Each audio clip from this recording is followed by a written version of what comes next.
স্বাভাবিক আর ১০টা দিনের মতোই ব্যস্ত ছিল কলম্বিয়ার পেরেরা বিমানবন্দর, কিন্তু মুহূর্তের মধ্যেই পাল্টে গেল দৃশ্যপট। হঠাৎ তীব্র কম্পনে কেঁপে ওঠে পুরো টার্মিনাল। চারদিকে শুরু হয় যাত্রীদের দিকবিদিক ছোটাছুটি আর বাঁচার আকুতি। সম্প্রতি সামাজিক যোগাযোগ মাধ্যমে ছড়িয়ে পড়া একটি ভিডিওতে কলম্বিয়ার এই ভয়াবহ ভূমিকম্পের চিত্র উঠে এসেছে। ভিডিওতে দেখা যায় তীব্র ঝাঁকুনিতে বিমানবন্দরের ছাদ থেকে বড় বড় প্যানেল ও ধ্বংসস্তূপ খসে পড়ছে যাত্রীদের সামনেই। আতঙ্কে মানুষজন নিরাপদ আশ্রয়ের খোঁজে দৌড়াতে থাকেন। ভিডিওর শেষ ভাগে দেখা যায় ধুলোর ঘন স্তরে পুরোপুরি ঢেকে গেছে টার্মিনাল।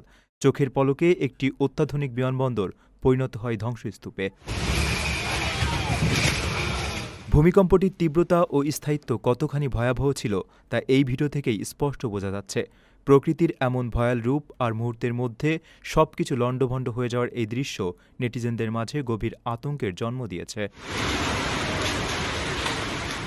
আপনার স্বপ্নগুলো আকাশ ছুবে প্রবাসীর হেলিকপ্টারের মাধ্যমে। বিয়ে, জন্মদিন অথবা যে কোনো বিশেষ প্রয়োজনে হেলিকপ্টার ভাড়া করতে যোগাযোগ করুন স্ক্রিনে দেয়া নাম্বারে। প্রবাসীর হেলিকপ্টার, নিরাপদ ও সাশ্রয়ী বাহনের বিশ্বস্ত নাম।